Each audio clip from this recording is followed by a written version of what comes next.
And I guess we will continue on with our journey, with our Gears of War monk.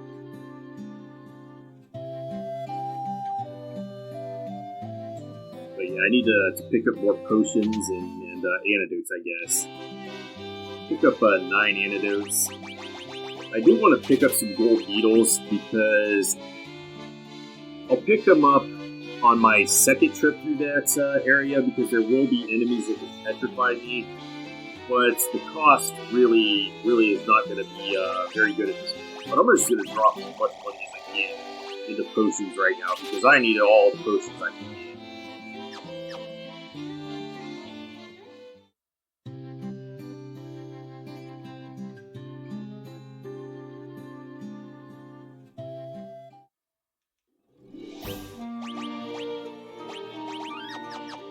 Alright, let's just save an 8 there and head back up to Corneria. And immediately get our warrior paralyzed. And our monk.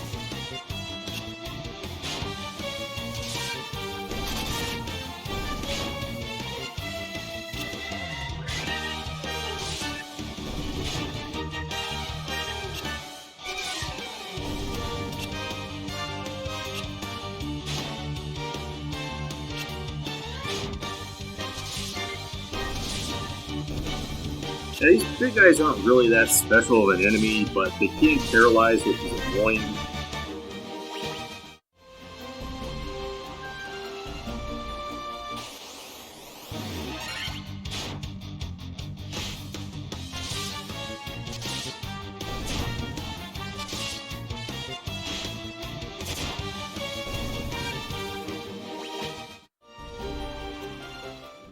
Okay, we want to go in the castle.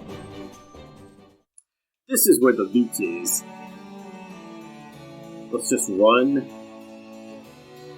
One of the few times I'll run. So I just want this loot.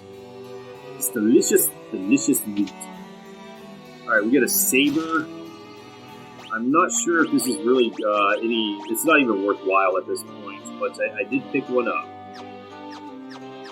We get another mithril knife. We get a crozier. I'm not sure how to pronounce that, actually. I should probably look that up. But I believe this is another staff. It's an even more powerful attack staff. So if you wanted to use this for one of your mages or your monk, you can use this. I'm not going to because I'm going to be doing something else with my monk soon. So I actually find that completely useless, especially because those types of weapons don't even give an accuracy bonus, so they're not really helping you out much at all. And we get the nitro powder out of this, which is a quest item to continue with the story. So we have the crown, the mystic key, a key that opens magically sealed doors, and we have the nitro powder of great explosive power. We get an iron shield and iron armor. So we already had the iron armor, and we already have an iron shield. So I guess I could have not bought an iron shield and got one for free, but you know, I guess I could justify it because that steel breastplate's probably doing most of the heavy lifting at this point. And then we want to head up to the Chaos Temple again and slay any of the goblins who get in our way. And the solo wolf. Man, that wolf is a badass.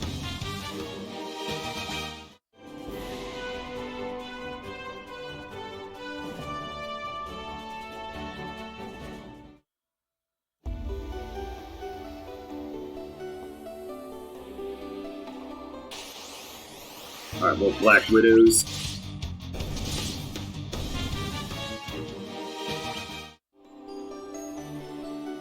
This time we're going to head to the right, which I completely ignored in my first run through because I knew that I would need the Mystic Key to open the doors. We're getting close to level 10. Alright, we get the Wound Blade out of here, which is an excellent weapon for our thief.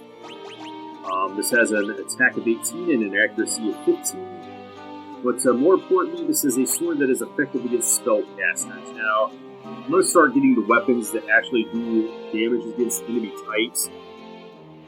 And how this works is, when you attack an enemy that has with a weapon that's is good against their type, it does +4 damage per attack. And I guess I was wrong. It's not +20 accuracy, it's +40 accuracy. So you are guaranteed to get another hit. Now, I think in this version that translates to more around +15 accuracy, because in the OG NES version, it goes up to like 256 or something, and you get an extra attack every 32. I believe you get an extra attack like every 16 or 15 or something accuracy in this game. I think it caps out at 96%, where you get 8 attacks. So this could be interesting when you're like on the cusp of getting an extra attack. This could get you 2 extra attacks.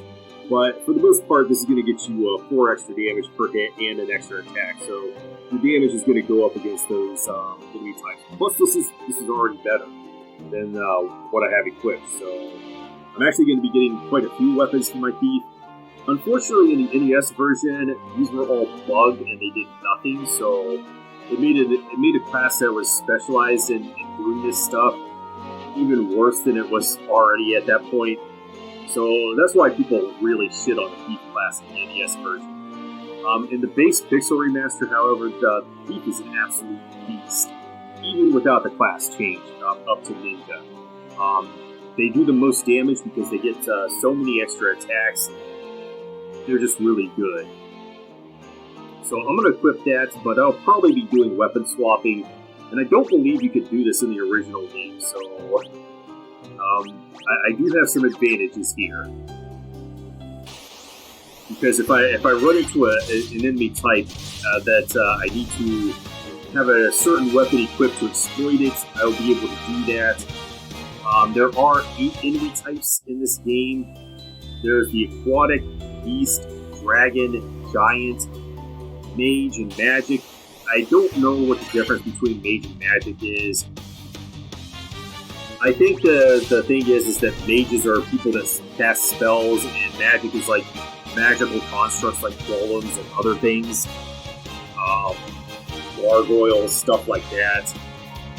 The other 2 are regenerative and undead. Alright, we get the Werebuster. And I'm going to give this to my Red Mage. This is effective against beasts, so any beast-type enemy, I can use this to get extra damage and extra attacks out of it. The Thief actually cannot use this weapon for some reason. I don't know why. But this is like a Red Mage and Warrior only, and I don't really need to give it to my Warrior. Warriors aren't enough. And we get a gold beetle. I think that's our first gold beetle. Yep, I've only got one of them. I will start finding gold beetles in chests now. Once you start finding things, it's a pretty good indicator that you're going to have to start collecting those items to cure status effects. And I can really only buy gold beetles in that elf shop at this point.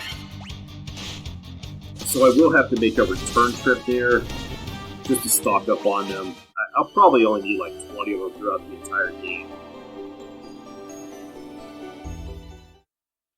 And it's not as devastating as a status effect as it was in the original game, because for whatever reason, you still get XP while petrified in this game.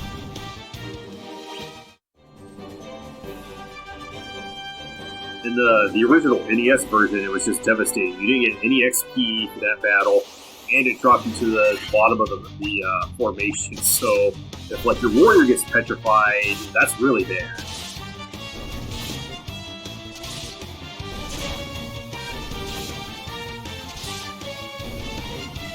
Alright, you're gonna have to do better than that to get me up to level 10. So now I want to go over here to get to the dwarves, because this is the next leg of my journey.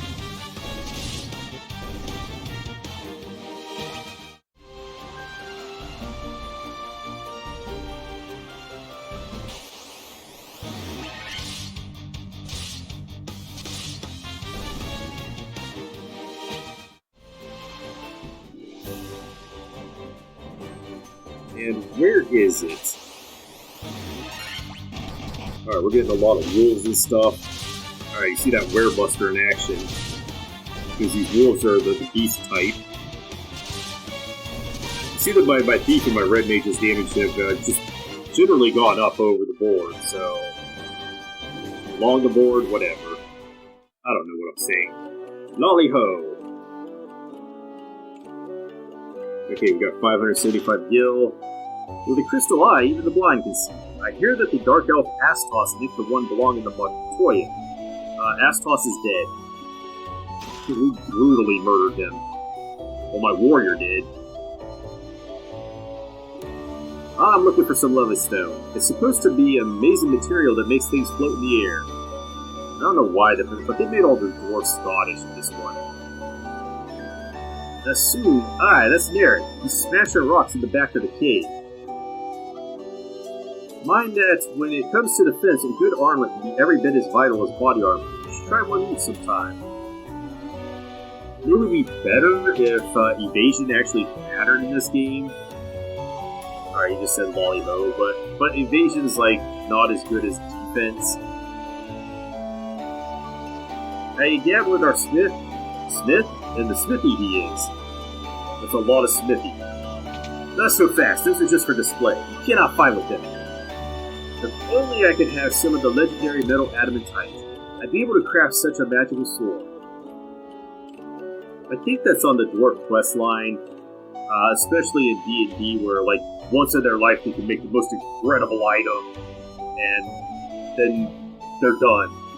They'll keep making stuff, but at one point in their life they'll make the best item they've ever made, and then they'll never be able to do it again. That was done in was it Icewind Dale? With what's his face made crap, it wasn't for Driss, was it? It was for, I think his name is Wolfgar. He made like a mithril hammer that he could throw and it would just boomerang back to him. I think I've got that right. The earth has started to rot. It began in the west, and due to decay spreads.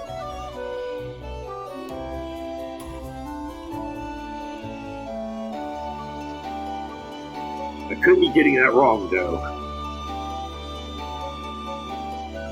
Yeah, but the only D&D books I ever read was the Icewind Dale trilogy and the Dark Elf trilogy. Nitro powder. The explosive force of this powder will have the canal open in no time flat. I owe you, Bairns. But like everybody, when I was playing MODDED in the late 90s and early 2000s, like everybody went Driss. Like you just see a dark elf, a drow, ranger, or whatever, all over the place. They would just name him Driss or Drizzit, or however the fuck you pronounce it. There we go. Now we can blast this rock to smithereens. What are you standing around for? Powder set to blah blah blah blah. I skipped that by pressing the directional button for some reason, and it was like, yeah, that'll move the dialogue box.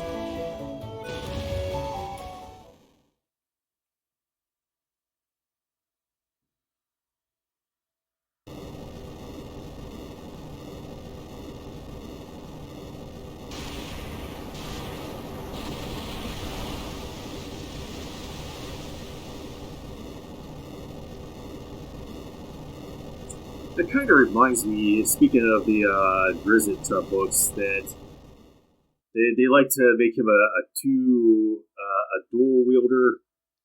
wielding ranger or something. But I played 3.0 and 3.5, and I tried a lot of dual wielding fighters and stuff, and I came to the conclusion that dual wielding sucks. I don't know if they changed that, if it was better in like 2.0 and it's better in 4.0, but the versions I played, it was just awful. Just pick up a two-handed weapon. It's far superior to dual wielding. Cannot wait to see what lies out there beyond the canal. Like, I could never get it to work.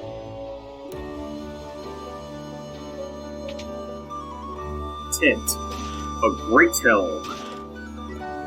Worm Killer, another weapon for our thief. So let's put this great helm on. That's a 2 defense boost to our warrior, so she's even tankier now. But we do have the Worm Killer. This is just another weapon. This is effective against dragons or snakes. It's like that movie Snakes on the Plane. When you put this on, it should say that we're tired of these motherfucking snakes in this motherfucking... I have had it with these motherfucking snakes on this motherfucking plane! So, anytime we see a snake, we're just going to put this on and just get rid of it. A mithril knife. A helm. A mithril mail, okay. 575 gil and a cottage. So, I usually don't... If you have any other class, the mithril mail is kind of bad.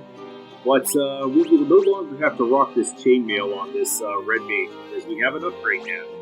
The mithril mail will give extra 3 defense and 3 evasion because it is actually lighter than the chainmail. So this is just a straight up improvement. I don't have to buy any armor for you. I can just use this. Yeah, I don't have to buy another silver armlet for anybody else either. I'm just going to go for this. This is better than a silver armlet. I mean, it has 3 defense on it. The only thing that the silver armlet beats this in is weight, but I'm not too hot on evasion in this game. Evasion is better in 2 and games beyond this one, that is. But yeah, we're going to slap this mithril mail on our red mage to make her a little tankier. And also, while I'm at it, I'm just going to remove everything off of my monk. Yeah, around the point I get to level 10, there's really no reason to have your monk wielding a weapon anymore. First off, you don't find any more weapons for the monk class beyond this point at all. Never going to get one. And the reason why is because they fight better unarmed. The damage formula in the original game was just your level times 2, and that would be your attack. But in the GBA remake, they changed it to be the damage formula is your stamina plus 1 times 3, all divided by 4, plus your strength divided by 2. So this goes back to the initial starting stats with your monk. That's why having those starting stats is bad. Even though your strength is higher in the Pixel Remaster's starting stats for the monk, it comes out that you're going to end up with less attack power, and thus you're going to do less damage. And this becomes really pronounced during the boss battles where you're doing like 1 damage. And it's really bad. Your monk ends up sandbagging for like the entire game up until around level 40, where your stamina is actually pretty good and you're able to do decent damage. Now, another thing about the monk, and I think this is still in effect, I didn't talk about the critical hits in the game yet, but the critical hit for the monk is your level times 2. So the monk at this point, I'm just going to say that she's level 10 even though she's level 9, would be 20. And now this is really good.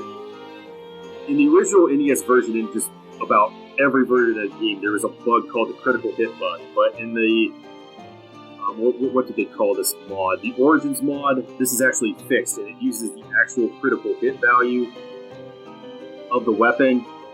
So I'm not going to be getting a huge amount of critical hits for any class other than the monk at this point. Now, there are weapons that I'll find later on that have really good critical hit values, and that's what they were made for, to really hit those crits. But the critical hit bug, what it did is that it actually used the index number of the weapon, and so as you kept getting weapons, and especially as you get weapons later in the game, your critical hit chances are going to just skyrocket until you get your final weapons, and it really penalized the thief, because the thief is the one that's the biggest beneficiary of that. where the weapons the thief gets later in the game are going to have higher critical rates, and so that's going to make up for some of the deficiencies that the class has. And what that ultimately meant is that the warrior was the best class in the game, because you get the best weapons and just have the best thing. Now, the original formula for your defense with an unarmed monk, it was just your level equals your defense. But I have more defense.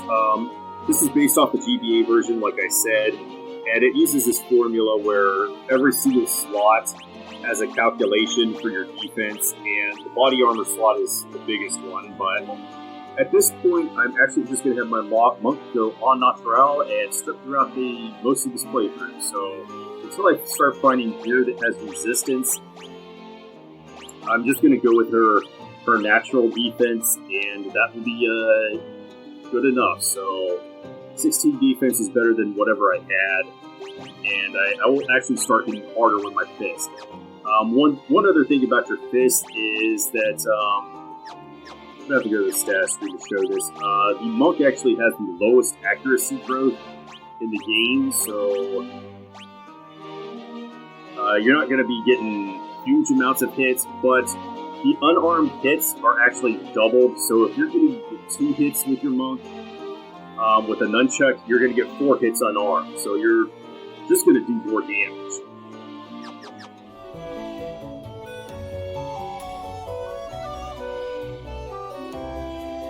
So yeah, that's how our monk is going to roll for a good portion of the game. Don't have to equip armor on her. I mean, technically, I could get higher defense if I put a silver armlet, but in a couple levels, she'll have higher defense just based off of her stats anyway.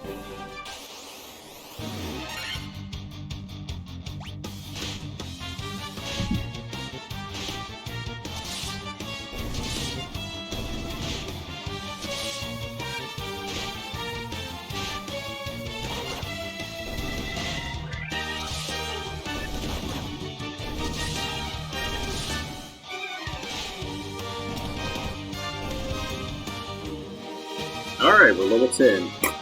Exactly where I want to be. Player getting those HP boosts. Vanessa getting a much needed HP boost. Alright, there we go with a monk. And, you know, I'm not going to expect too much out of my thief right now. But we will equip the,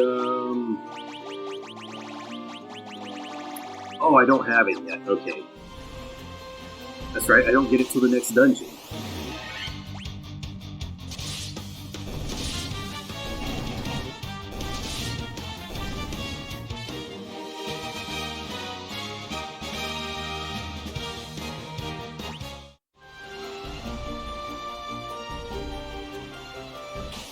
Alright, here is our next destination.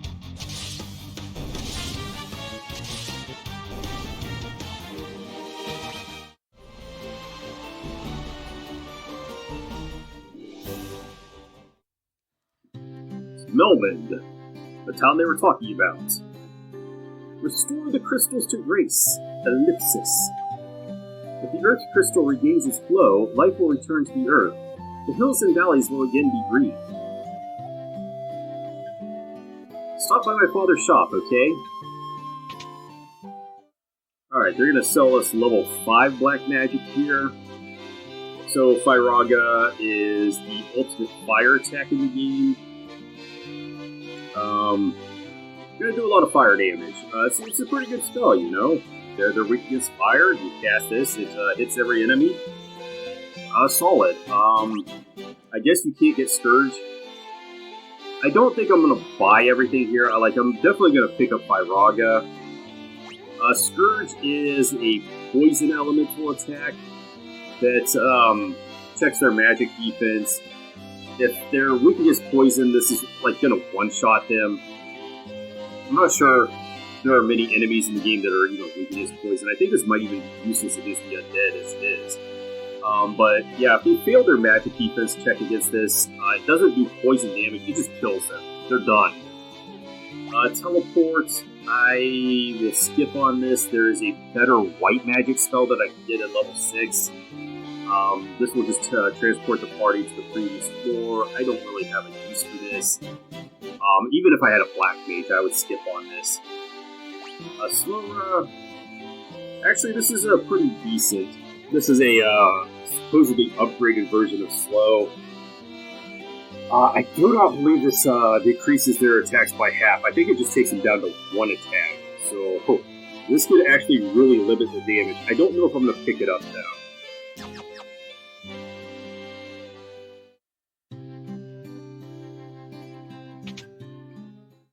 Because at this point, I think I'm going to have to become a red wizard.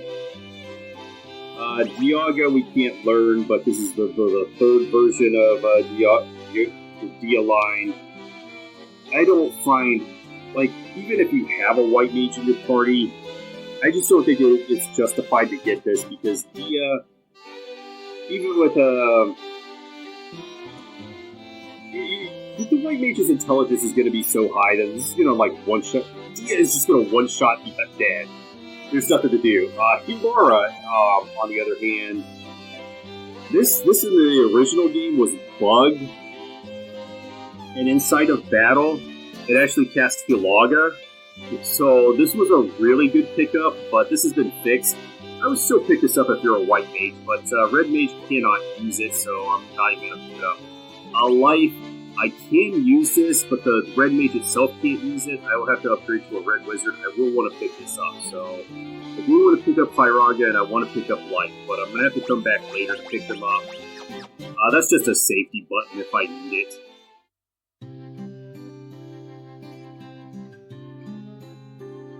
Talk to me. I'm just a farmer. Yeah, he knows a lot about farming. In the cave on the southern tip of this continent lives a man named Sada. He is a wise man who knows much. What's my name? Come all the way from Durder to find the spring head of this earth's decay. I don't even know what the hell he's talking about. I've heard that the ancients possess something with the power to make ships float in the sky. One day. Long ago, a prosperous civilization thrived in the Northland. Now it's fallen into ruin. I don't think there's anything I want to pick up in the weapon shop. Okay, yeah, I guess you could get a long sword. But I'm not gonna pick that up. I think I might be able to find one in the next dungeon, so... The vampire attacked, destroying our church and leaving our city in shambles. Is there nothing we can do to stop the ruination of the earth? Okay, so yeah, there's no church in this town. So if one of your characters dies, you cannot revive them here. The giant living in the cave eats rocks. He'll eat just about any kind of rock, but I hear he especially likes gems. You can't get enough of them. There's nothing I, the great genius Dr. Une, do not know. What? You've never heard of me? Inconceivable! Conceivable. So, Princess Bride reference there. Okay, let's check out the armor shop. You could buy more silver armlets here if you had mages that need them. I do not need these, even though it's going to say that it's going to improve my monk's defense. I'm just going to ignore that. I really don't need to buy equipment for my monk at all throughout the rest of the playthrough. The monk is a cheap class, and it is amazing. We already have a great helm. We don't need bronze gloves. I have steel gloves. The knight's armor is the only thing you can pick up here, but I am going to skip on this. Even though it has really good defense, it costs just so much. You have to grind for this. I did do that when I was a kid, but I just don't see the point in grinding for it at all. I could find upgrades later and just save the money.